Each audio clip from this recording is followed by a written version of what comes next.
Definition of matrix space किसे कहते हैं? मैट्रिक्स स्पेस मीन्स क्या होता है? Suppose we are given the x, x is a set, we know that set is a collection of well defined objects. तो यहाँ पे x आपके पास में सेट गिवन है और उस सेट के ऊपर एक d फंक्शन डिफाइन करके रखा है। यह d is a function, d की जो मैपिंग है वो किस तरह से x cross x to r, d is a function defined from x cross x to r। अब क्रॉस मीन्स क्या होता है? Cartesian product. अगर ये a क्रॉस b है तो a क्रॉस b में कौन से एलिमेंट जाएंगे? a cross b contain the order pair, always it is collection of all the order pairs such that first element is a member of first set and second element is a member of second set.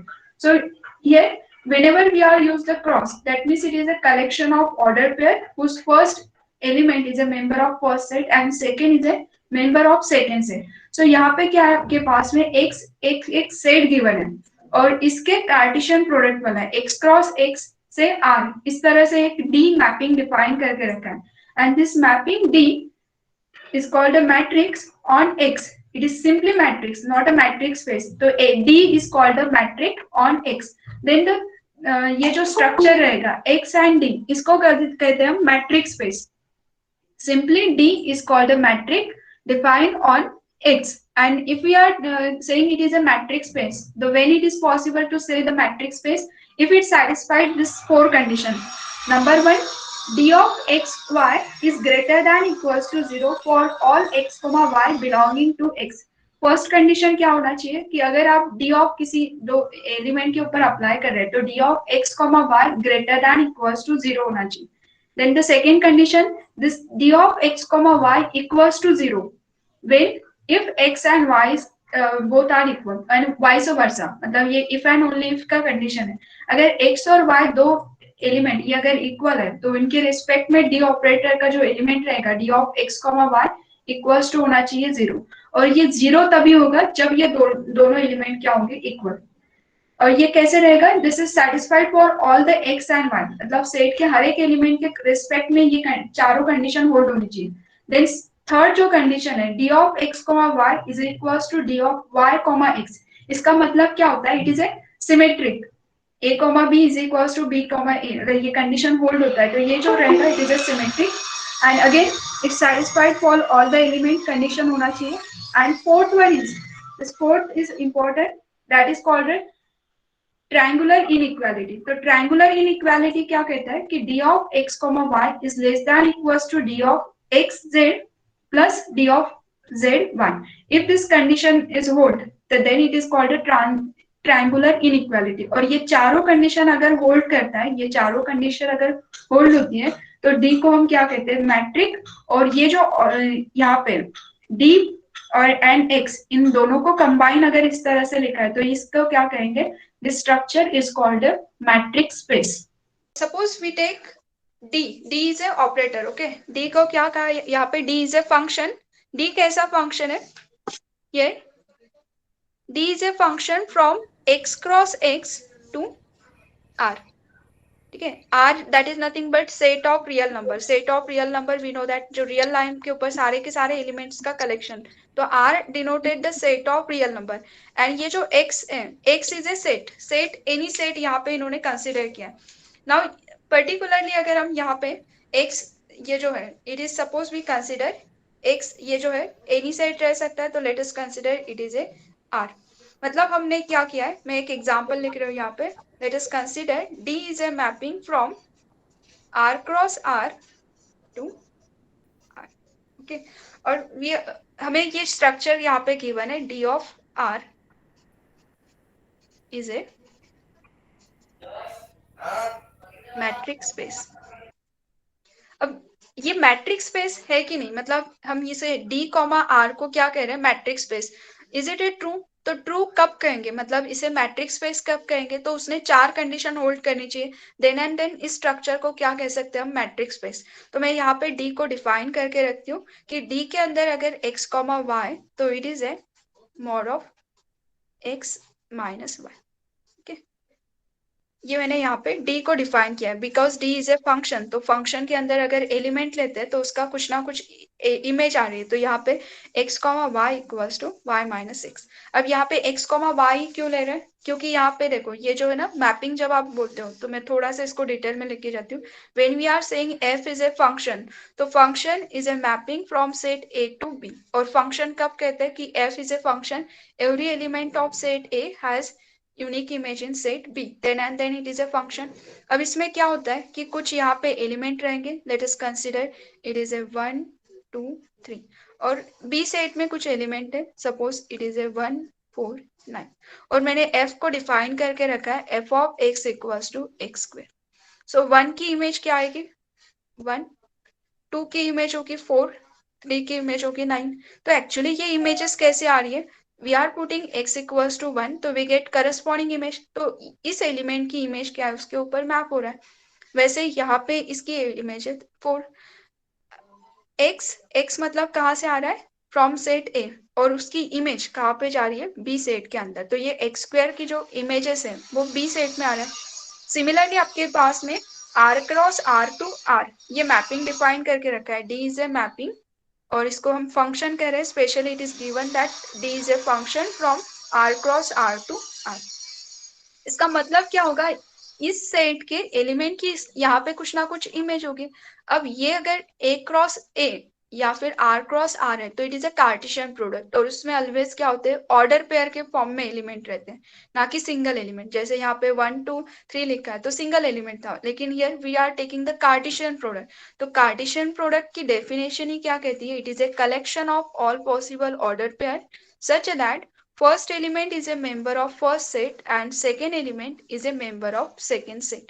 Okay, so यहाँ पे always order pair रहेंगे। Suppose इसका एक general element consider करते हैं x Y, अब इसकी कुछ ना कुछ यहाँ पे इमेज रहेगी, तो कौन सी इमेज है, तो इन्होंने इसको इमेज को नाम देके रखा है y माइनस एक्स। मतलब अगर यहाँ पे ऑर्डर पेयर है 1,2, तो इसकी इमेज क्या होगी यहाँ पे mod of 2 minus 1, that means यहाँ पे क्या होगा 1, तो 1,2 इसकी इमेज होगी 1।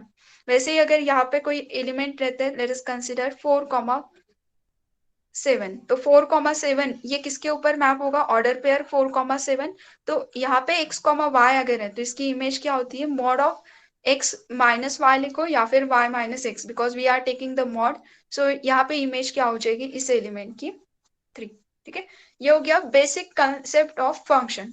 नाउ हियर ऐसे ही आपके पास में यहाँ पे एक डी फंक्शन डिफाइन करके रखा है, which is a mapping from r cross r to r, and here if there is any order pair then the image of this element is mod of x minus y, and we have to show that this structure is a matrix space. So matrix space क्या कहता है कि first condition says that it must be satisfied d of x comma y greater than equals to 0 होना चाहिए for all x comma y belonging to our set. Set हमने यहाँ पे क्या लिखा है x इक्वल्स टू r, तो x इस सेट के हर एक एलिमेंट ने ये कंडीशन होल्ड होनी चाहिए।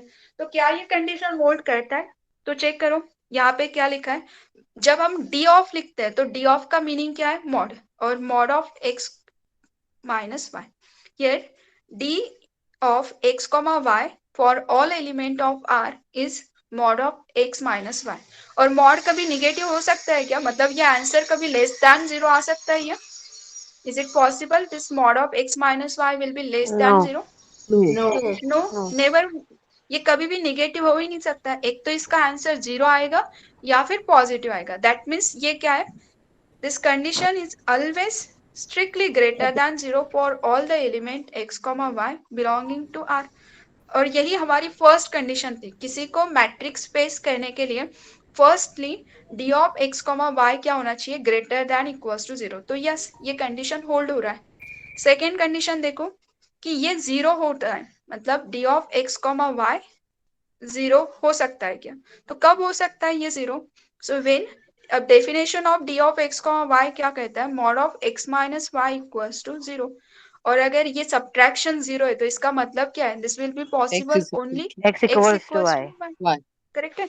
इसका मतलब क्या हो गया कि D of x comma Y is 0 if and only if x equals to y, so this is nothing but the second condition of matrix space।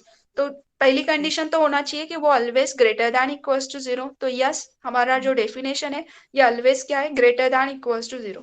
Weather it is equals to 0 या yes if it is x equals to y. तो इनका कहना क्या था कि ये 0 कभी नहीं होना चाहिए, मतलब ये निगेटिव नहीं होना चाहिए, उसके साथ में 0 भी नहीं होना चाहिए।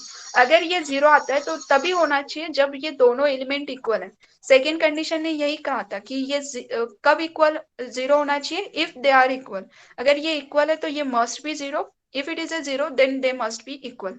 तो यस, ये कंडीशन होल्ड हो रहा है, इसके सिवा कहीं पे वो 0 नहीं हो सकता है। एक्स और वाई अगर इक्वल है then and then it is 0, otherwise not. मतलब सेकेंड कंडीशन भी स्ट्रिक्टली फॉलो हो रहा है। What about the third condition? Now see here, third condition क्या होता है, सिमेट्रिसिटी। क्या ये सिमेट्रिक की कंडीशन होल्ड करता है? Let us C here, d of x comma y by definition of d it is a mod of x minus y। मैंने जिस तरह से डिफाइन करके रखा है उसी तरह से मैं यूज कर रही हूँ, ठीक है। मैंने x माइनस y लिखा था। So here this is equals to this one. क्या मैं इस स्टेटमेंट को y माइनस एक्स लिखूंगी तो गलत होगा? इसी को equivalent this one, is it नहीं, ट्रू? सेम है, सेम है।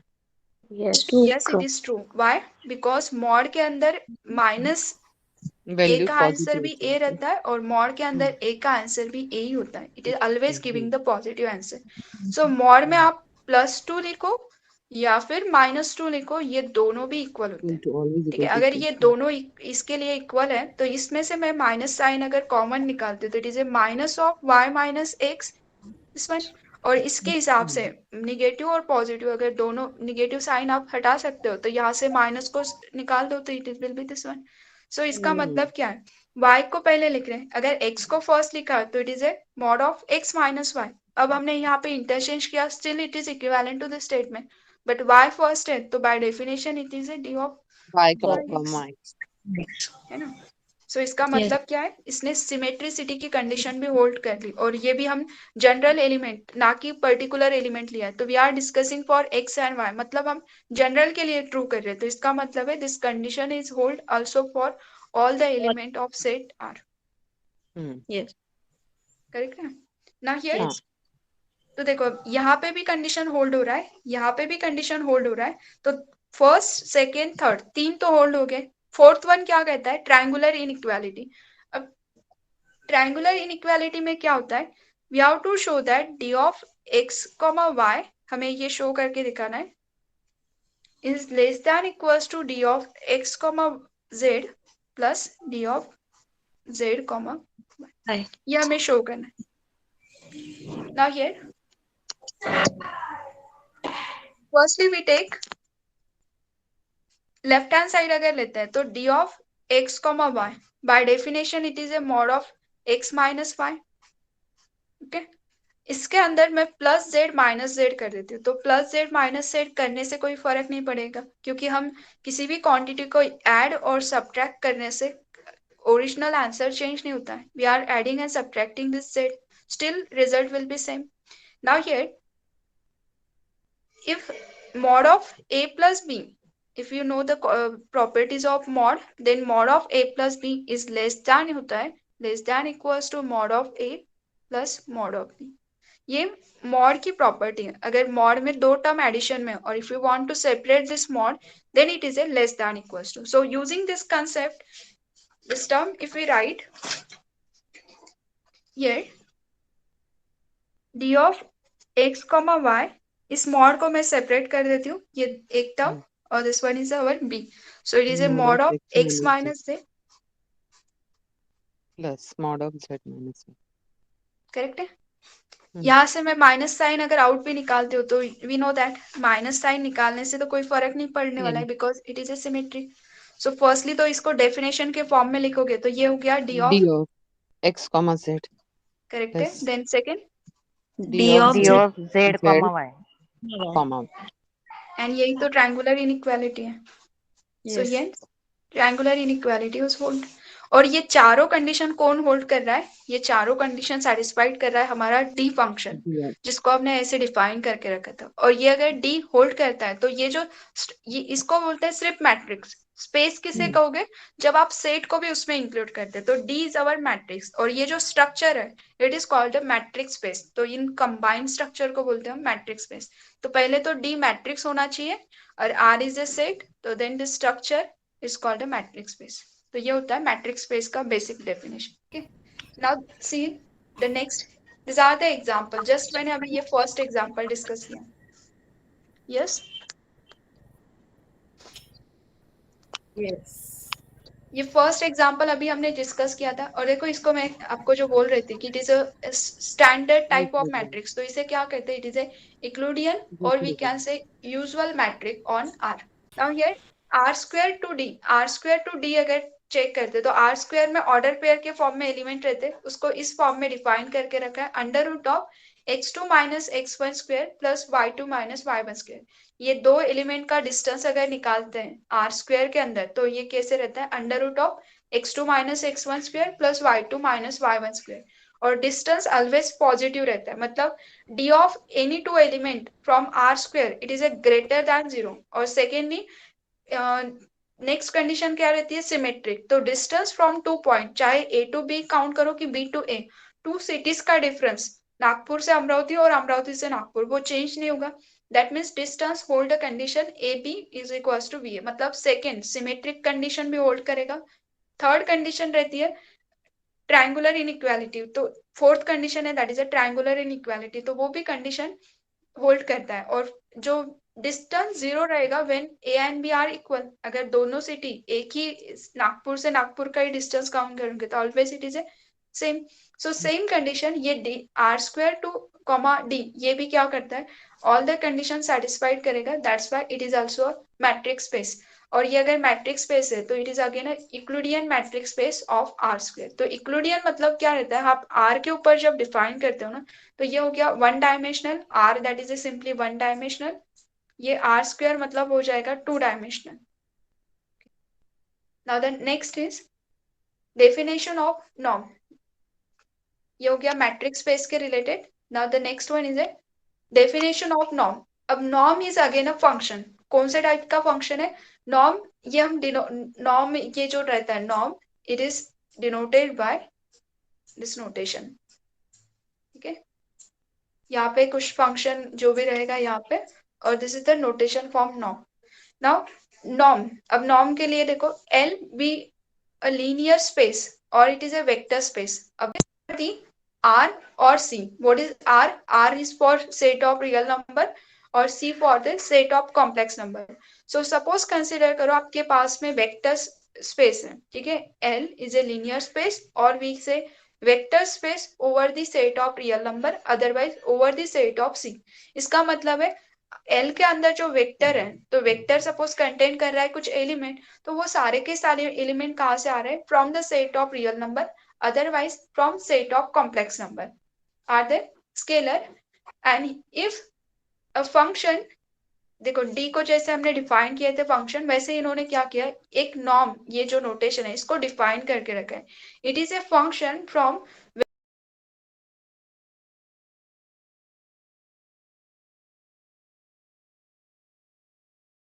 L if is satisfying these four conditions. First condition is this norm of any quantity is greater than equals to 0 for every x belonging to L. And second is norm is equals to 0 if and only if x equals to 0. Third is norm of x plus y is less than equals to norm of x plus norm of y for all xy belonging to L. And fourth condition is if it is contain any scalar, multiplication में अगर x के कोई scalar है तो norm of alpha x is equals to mod of alpha into norm of x for all the x belonging to L and alpha is a scalar। ठीक, तो ये होता है नॉर्म का डेफिनेशन। अगेन मैं इसको एग्जांपल के थ्रू एक्सप्लेन करती हूँ ताकि आपको प्रॉपरली समझ में आएगा। वेक्टर स्पेस ये एक बड़ा कंसेप्ट है, तो मैं उतना डिटेल में नहीं जाती हूँ क्योंकि वेक्टर स्पेस में रहता है ग्रुप के कंडीशन होल्ड होना चाहिए, एबिलियन ग्रुप और मल्टीप्लिकेशन के रिस्पेक्ट में भी ग्रुप, और फिर डिस्ट्रीब्यूटिव लॉ वगैरह सब कुछ रहता है। ठीक है, वो लीनियर अलजेब्रा का पार्ट है तो मैं उतना डिटेल में नहीं लेती हूँ। सिर्फ हम थोड़ा सा मैं वेक्टर क्या रहता है वो दिखा देती हूँ आपको। जब आप लोग वेक्टर लिखते हो ना, A bar is a vector, so suppose it is A1 I क्या, A2 J क्या, A3 K, this is our vector. ठीक है, ऑन ए कर्व, अब ये कर्व का कोई पॉइंट है, एक जनरल पॉइंट लेते हैं हम, एक्स वाई जेड। अब इसका अगर एक्स एक्सिस के साथ में कितने डिस्टेंस पे, वाई एक्सिस जेड एक्सिस, इसके रिस्पेक्ट में हम इसको चेक करते हैं। तो इसको जो सर्टेन डायरेक्शन में रहता है ना, तो ये जो है ए बी सी, तो इसी को आप क्या लिख सकते हैं, it is in the form of A1 A2 A3। तो ये हो गया आर क्यूब के करस्पॉन्डिंग एलिमेंट, मतलब 3 डायमेंशन में अगर डिस्कस करें तो ये आएगा आर क्यूब। अगर आप सिर्फ एक्स वाई प्लेन में हो, ये एक्स एक्सिस ये वाई एक्सिस, और आप यहाँ पे पर्टिकुलरली कोई पॉइंट लेते हैं, तो एक्स वाई प्लेन में एनी पॉइंट क्या होता है, ऑर्डर पेयर के फॉर्म में। तो जेड एक्सिस वहां पे क्या होगा, 0, क्योंकि एक्स वाई प्लेन में एलिमेंट है, तो जेड का कोई यही नहीं रहेगा।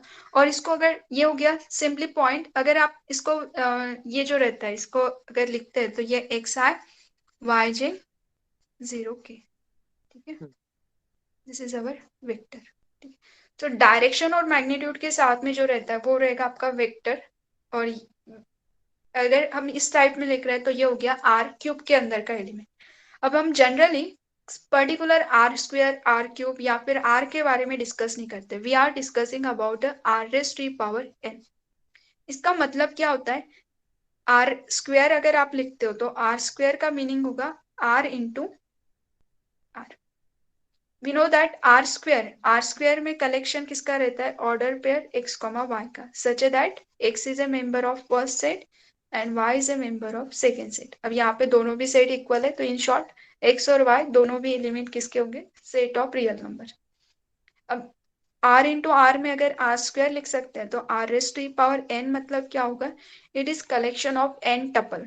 तो एन टपल के लिए एक्स वाई जेड ऐसे नहीं लिख सकते, x1 x2 इस तरह से लिखना पड़ेगा, क्योंकि इंग्लिश अल्फाबेट 26 के ऊपर स्टॉप हो जाएगा, लेकिन n is our may be 30 40 कुछ भी रह सकता है। तो इन जनरल जब हम बात करते हैं तो we taking the R raise to power n, तो ये R raise to power n में क्या रहेगा, it is a x1 x2 and so on up to xn, n tuple के फॉर्म में एलिमेंट रहेगा। and this all the xi's are belonging to set of real number where I is from 1 2 and so on।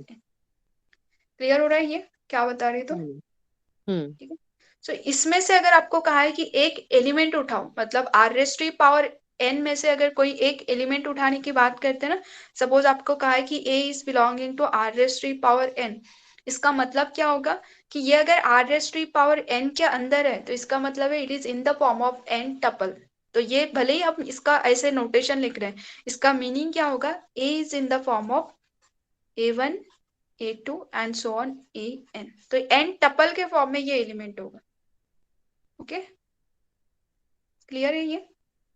Tuple means group क्या madam?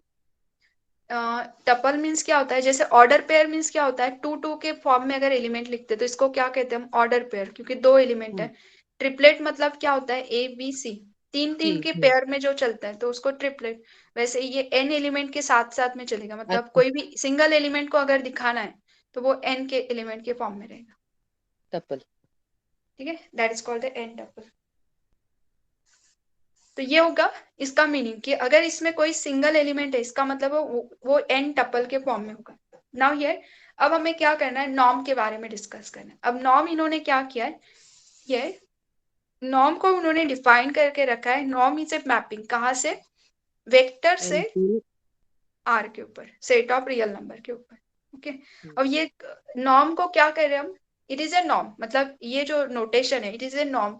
अब इसको define करके रखा है कि ये कब नॉर्म कह रहे हैं आप, कि when it satisfied the 4 condition. अब 4 कंडीशन कौन से, फर्स्ट वन इज नॉर्म के अंदर कोई टर्म है तो it is must be greater than equals to 0 होना चाहिए फॉर ऑल द वेक्टर्स। जितने भी वेक्टर्स एल में से आप ले रहे हो वो सारे के सारे वेक्टर नॉर्म के रिस्पेक्ट में ग्रेटर देन 0 होना चाहिए। सेकेंड क्या रहता है, नॉर्म ऑफ एक्स अगर ये 0 आता है तो ये तभी होना चाहिए if and only if x equals to 0।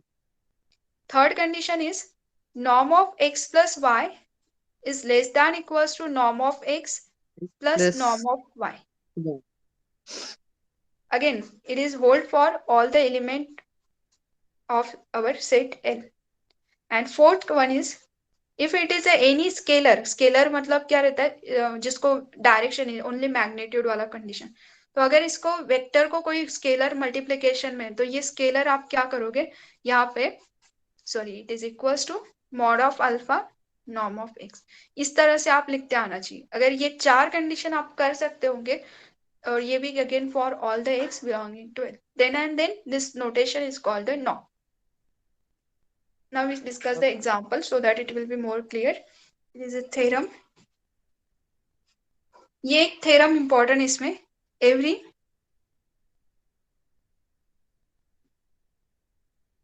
non-linear space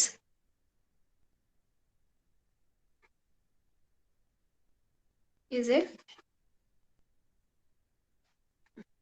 matrix space. Actually ये जो मैं discuss कर रही हूँ ये इसके related है. Every non-linear space is a matrix space.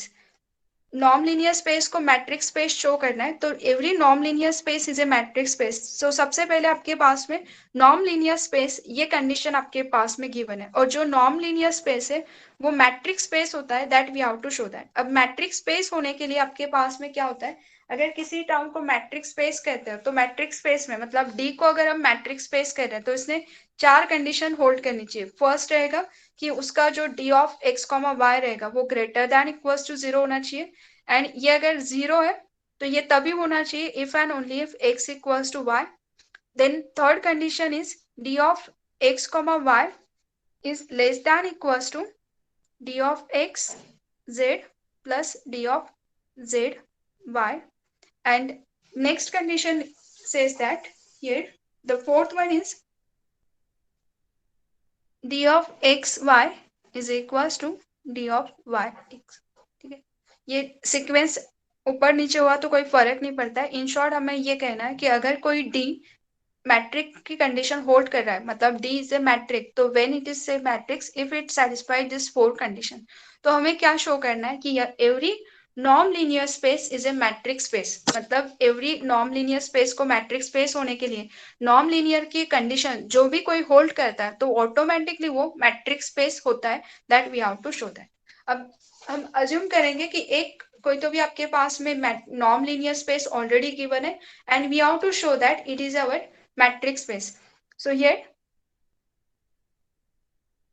Suppose हम कंसिडर करते हैं कि हमारे पास में L comma this structure is be a non-linear space. ठीक है अज्यूम करो कि आपके पास में ये स्ट्रक्चर क्या है it is A non-linear space है ये आपके पास में गिवन है. अब इस स्ट्रक्चर को आपको क्या शो करना है it is A matrix space मतलब ये चारों कंडीशन ये होल्ड करता है ये हमें शो करना है.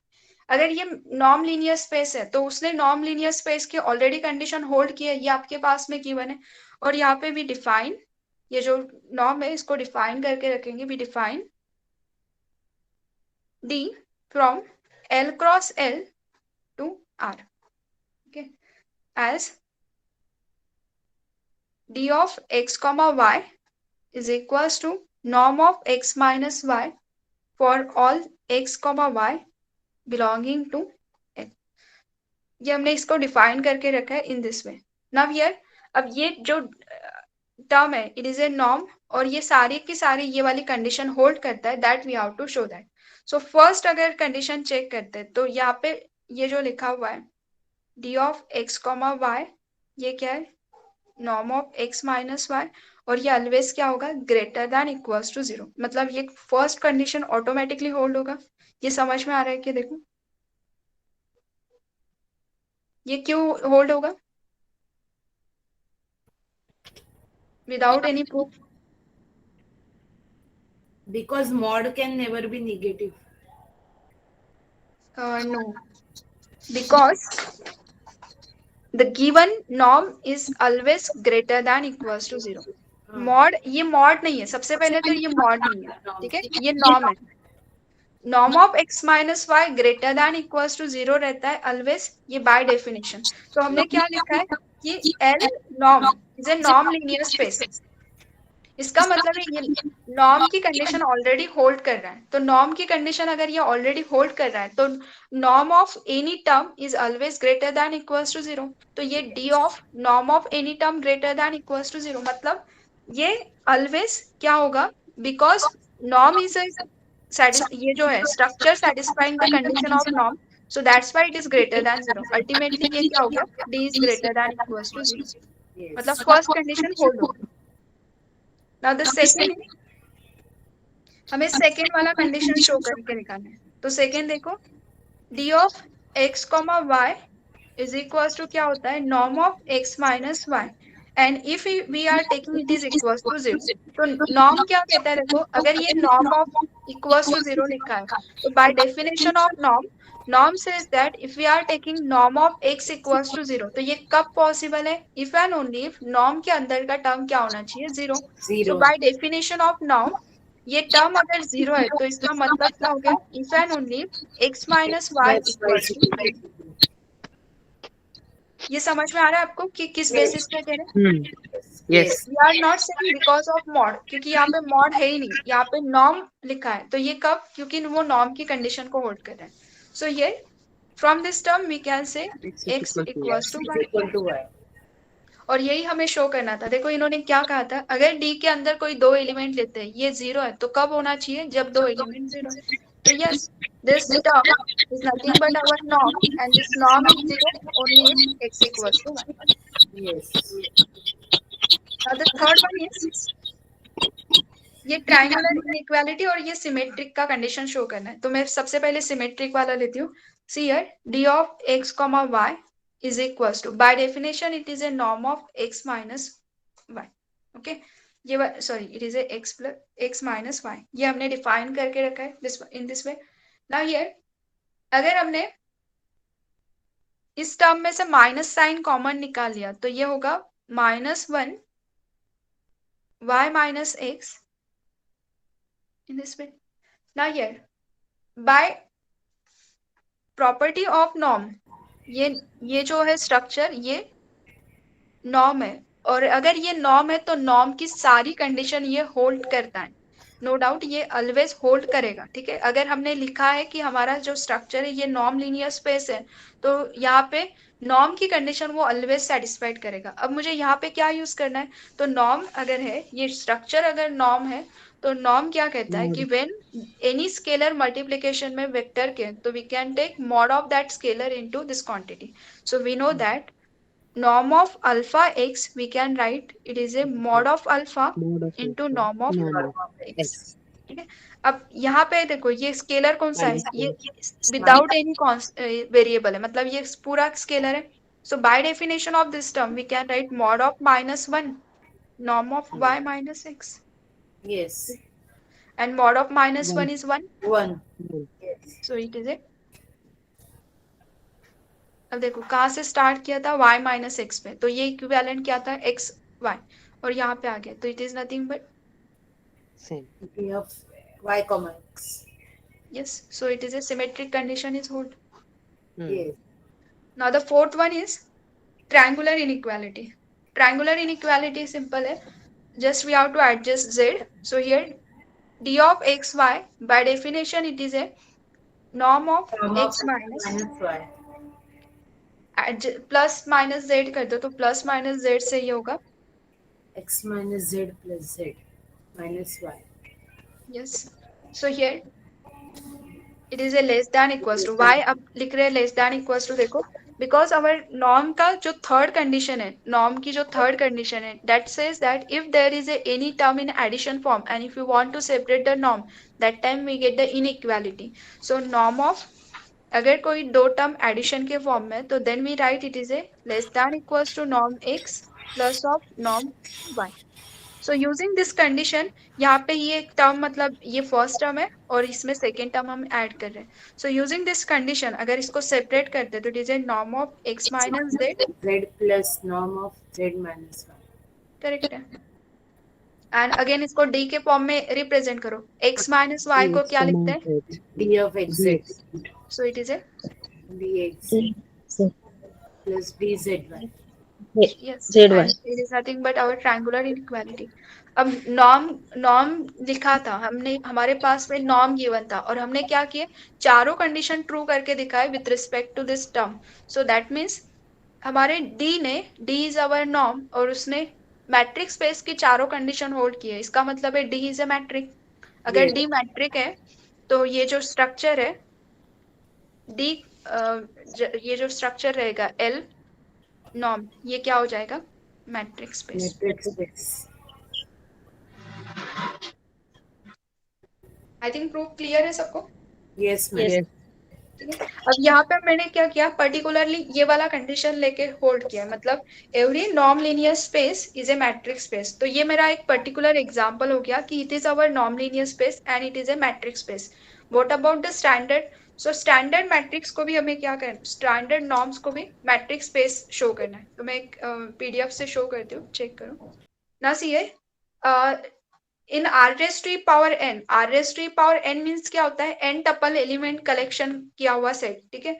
तो अब r raised to power n के रिस्पेक्ट में if we are defining the norms, so this are the 3 standard norms. So 3 standard norm on r raised to power n. तो सबसे पहले r raised to power n मतलब clear रखो, it is a collection of n tuple element. तो ये क्या होगा, linear space over the r. Why we are saying over the r, because इसके अंदर जो n टपल के अंदर एलिमेंट है ना, सारे के सारे real number, set of real number से आते हैं. तो first is Euclidean norm. Euclidean norm मतलब क्या होगा, नॉर्म ऑफ n टपल का जो एक एलिमेंट, सिंगल एलिमेंट है ये, ठीक है, ना कि n एलिमेंट. ये जस्ट एक एलिमेंट है, r raised to power n का एक एलिमेंट उठाओगे तो वो कैसा रहता है, n टपल के फॉर्म में. तो norm of that element is equivalent to under root of x1 square plus x2 square plus x3 square and so on xn square. That is called a Euclidean norm. Then next रहता है sum norm.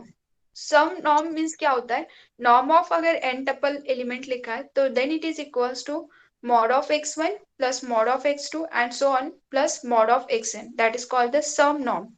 And SUP supremum रहता है वो, supremum norm, that is called max. जितने भी हमारे n tuple का element है तो उनमें से सबसे मैक्सिमम वैल्यू, मॉड के अंदर की maximum value, that is nothing but the supremum mod. तो ये 3 स्टैंडर्ड नॉर्म्स है.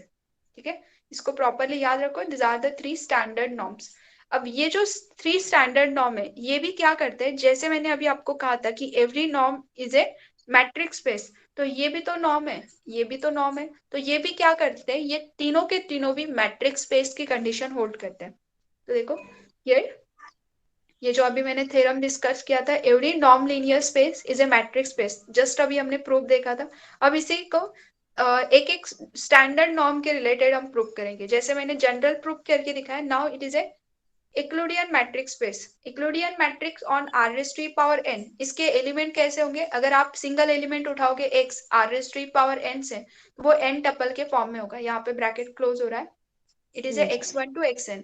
सेकेंड एलिमेंट लिया y, तो y मतलब सिंगल y मतलब क्या होगा, it is a y1 up to the yn and z equivalence to this one.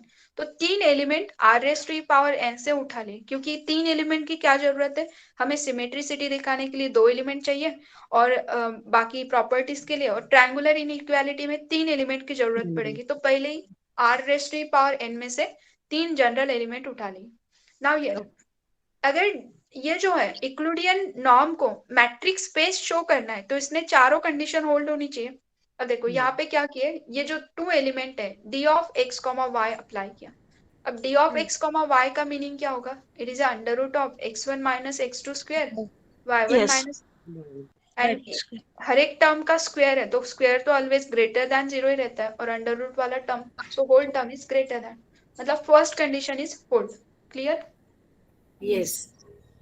Second condition क्या कहती है कि अगर आपने कहा है कि d ऑफ x, y 0 है तो कब पॉसिबल होना चाहिए, when x equals to y. So Y. X1 is equal to Y1. ये कंडीशन हमने कंसीडर किया, d of x, y equals to 0, and by definition of d we get this under root equals to 0. ठीक है, d का definition apply किया, ये ऊपर वाला d का डेफिनेशन यहाँ पे अप्लाई किया. This under root term is 0. अब देखो हर एक टर्म का स्क्वायर है आपको बताओ, कोई अगर आपके पास में स्क्वायर वाले दो एलिमेंट है रियल एनालिसिस में, 2 स्क्वायर प्लस 3 स्क्वायर, तो ये कुछ ना कुछ वैल्यू आएगा बट कभी जीरो नहीं आएगा. Addition of square number is only zero if each and every element is zero, है ना. Yes. सो हर एक टर्म क्या होगा, जीरो. मतलब यहाँ पे क्या होगा, x1 minus y1 is zero, x2 minus y2 is zero, each term is zero. तो ये x1 माइनस y1 अगर जीरो हो गया तो इसका मतलब है x1 equals to y1, second से आएगा x2 इक्वल्स टू y2, वैसे ही xn इक्वल्स टू yn. अब x का पहला एलिमेंट y के फर्स्ट एलिमेंट के साथ में मैच, सेकेंड एलिमेंट सेकेंड के मैच, मतलब ये पूरा का पूरा n टपल ये y के साथ में मैच हो रहा है ना. Yes.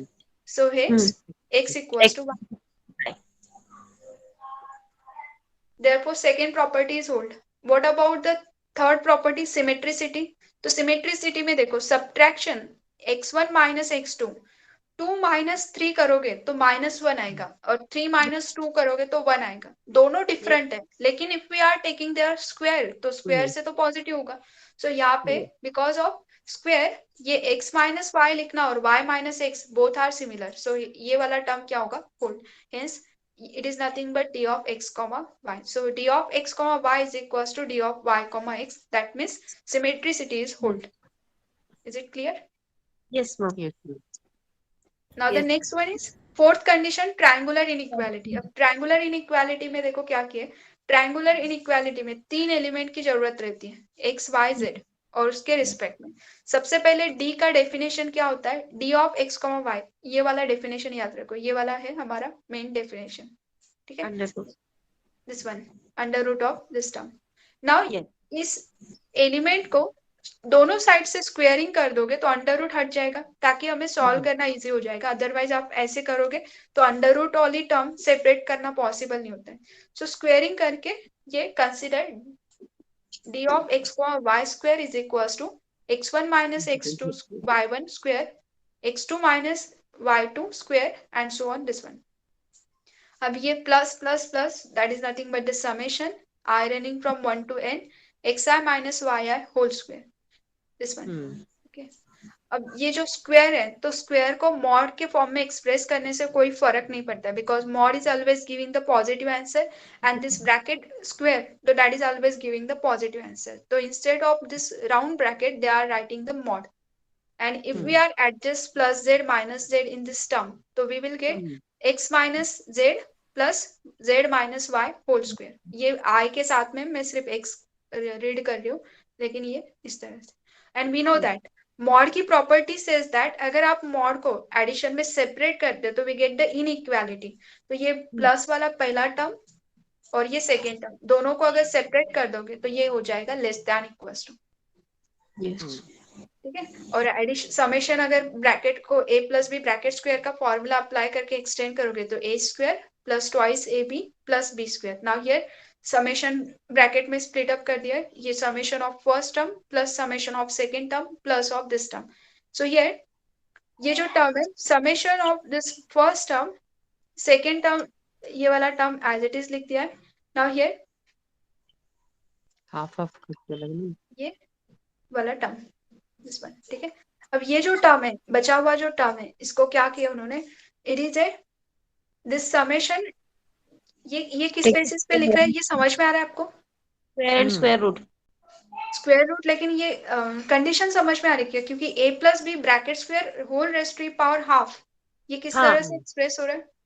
हाँ यस, Yes. ओके. सो यार ये अगर कंडीशन देखो, सिंपल सी बात है कि हमें क्या करना है, इनइक्वालिटी होल्ड करना है. ऑलरेडी ये जो राइट साइड है ये ऑलरेडी ग्रेटर देन है, दिस टर्म ऑलरेडी ग्रेटर है. अगर ये वाले टर्म अगर टर्म ये जो है हाफ वाला टर्म ये टर्म और ये जो टर्म है this one a plus b bracket square और ये वाला टर्म, तो ये जो है a plus b bracket square के फॉर्मूले से मतलब ये टर्म किस तरह से हो जाएगा, a square twice a b plus b square. तो ये होल टर्म क्या हो जाएगा, इस फॉर्म में एक्सप्रेस हो जाएगा, d of x minus z and it is nothing but d of z minus x. That means triangular inequality भी यहाँ पे क्या कर रही है, होल्ड हो रही है. Thank you. Like, share and subscribe.